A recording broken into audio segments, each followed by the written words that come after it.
تصویب شده دخترها برن سربازی. اینا رو اول ذهنشون رو آماده کنید. آقا 2 سال باید یه مدل لباس کنید.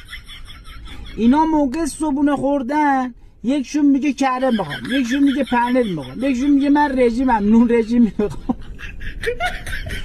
تمام دیوارای پادگان رو باید در اینا صورتی کنیم. برجکا صورتی، دیوار صورتی.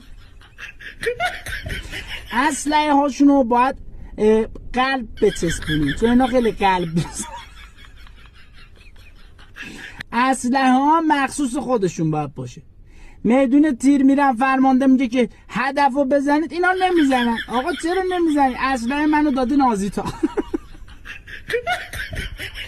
بالا تختشون هم مینویسن که به سربازی نمیرفتیم خدا کرد، نمیدونم کدوم پسر تو.